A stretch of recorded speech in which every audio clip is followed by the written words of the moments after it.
Hello, this is Lisa Phillips and Al Williamson, video blogging for BiggerPockets. Today's episode is how not to make mistakes when investing in the inner city.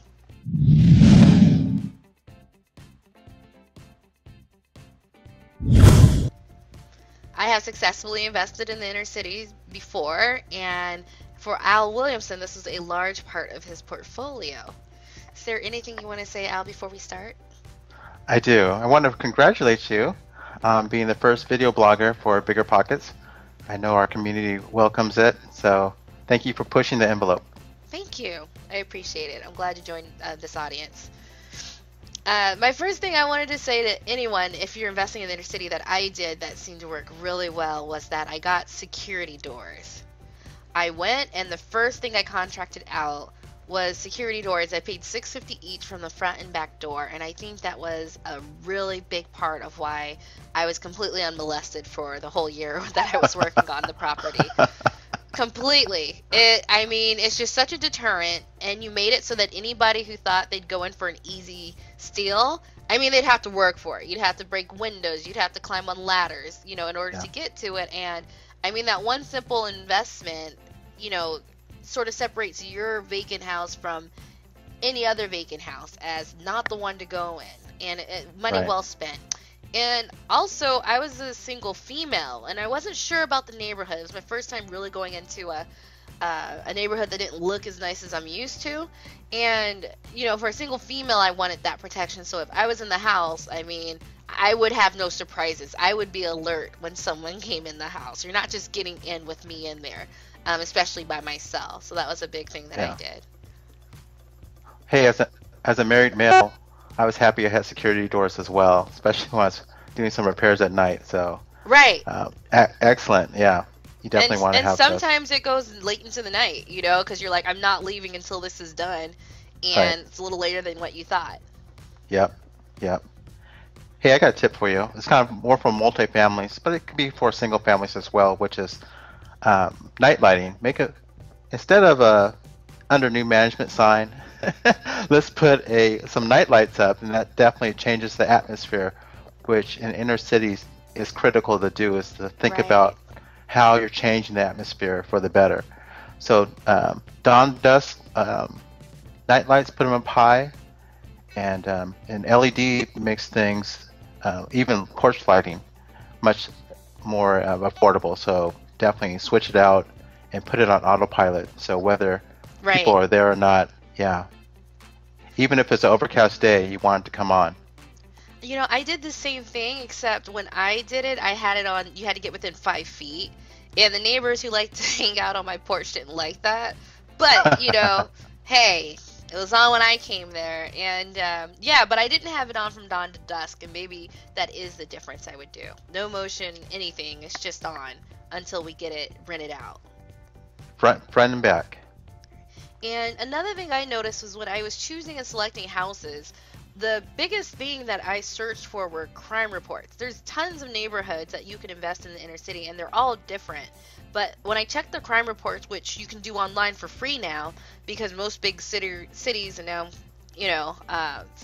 have this, and that's where you'll find these neighborhoods.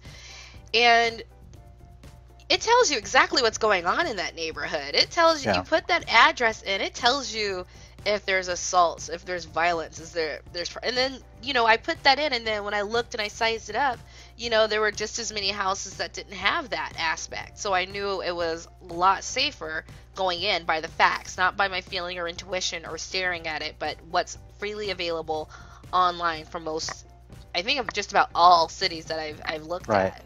And that Right. was a really big thing on choosing your investment. When you have a wide choices, of course, make sure you take that into account. So you choose the best one out of what's available.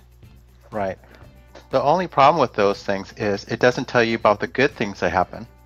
Yes, So that's true. yeah, so people, when you're trying to work on, like I'm in the process of making sure I'm doing things for PR reasons, just to help people outside of my neighborhood find out what a gem we are, because I'm in that phase of revitalization where I'm Right. trying to get the word out and make my exit.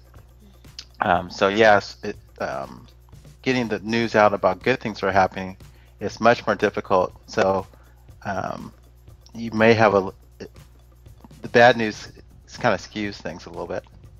But you're right. It is apples and apples right there. So. Right. I mean, usually when you find the crime reports, the places that had little to no crime at all were doing a lot of good things. But at least those indicators led me to where the movement's taking place. You know what I mean? Like the movement's already happening, so you're just joining the movement. Yeah.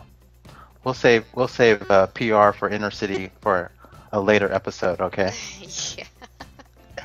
Hey, I got a tip for you. What's that? Which is blight. Litter and blight is something that if you buy an inner city investment, either you want to take care of it yourself or you want to delegate that, or spend a little money to have someone keep your front litter free.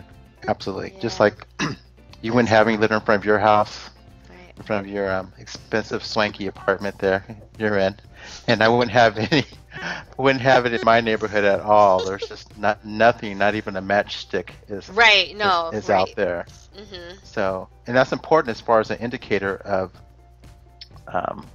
what people think of the neighborhood and raising expectations. Absolutely.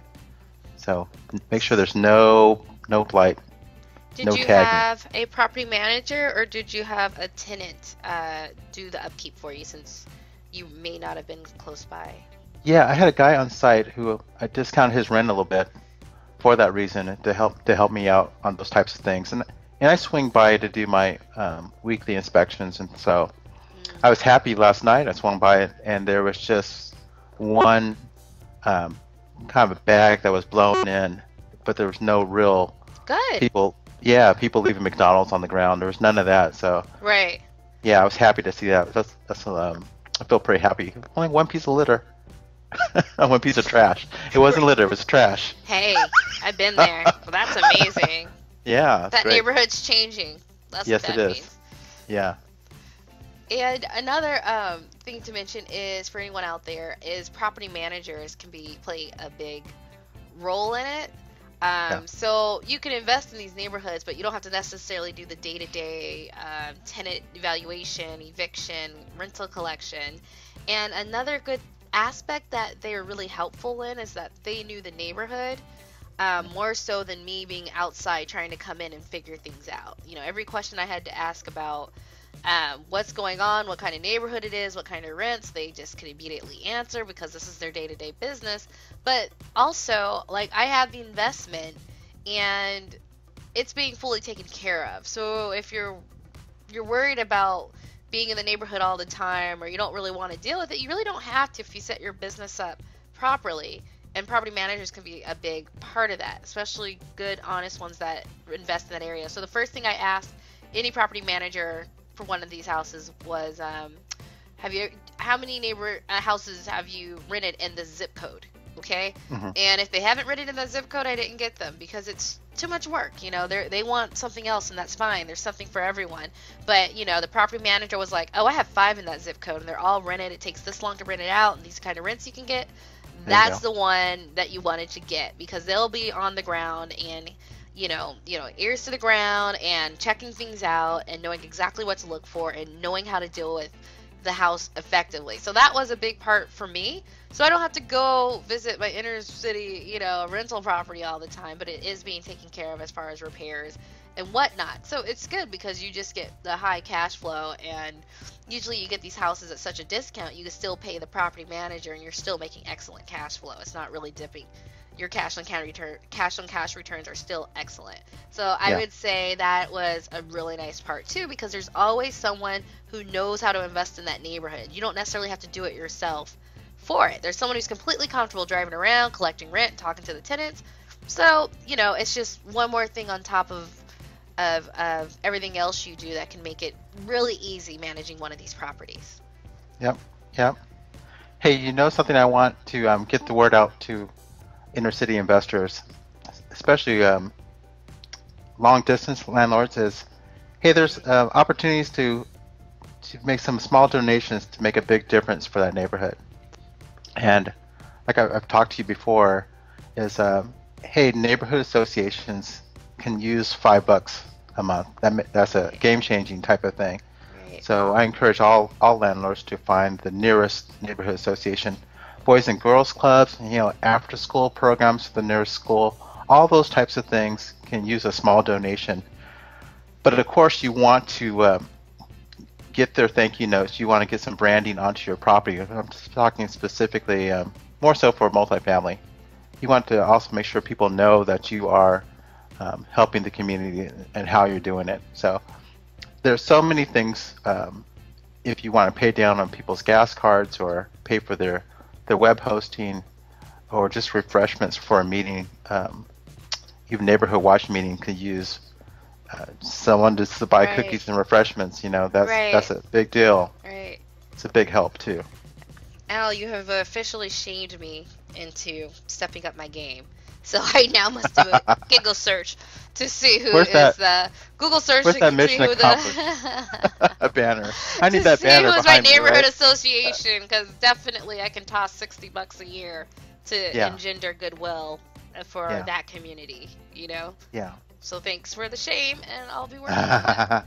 Hey, when you have a problem and you want to, you need some people to help you out. Right up. Oh yeah, you're connected. It's not like who are you? Right. Hey, he bought us cookies. We love this guy. Yeah, we love him. That's exactly right. That's what it boils down to. Ooh, we like him. So that's all I got for today. Definitely we can bring more tips into it, but these were the biggies that clearly a clear difference if you want to invest in these neighborhoods for qualifying the property, but doing it in a way that makes you feel extremely comfortable. So it's not such a nerve-wracking or tense-filled thing. Like, it doesn't have to be. It can be very nice and comfortable and end very well. Yes. Well, thanks for having me. Thank you, Al. I do appreciate it. And thank you, everyone, who paid attention to the video blog. This is Lisa Phillips and Al Williamson contributing to BiggerPockets. And thank you very much.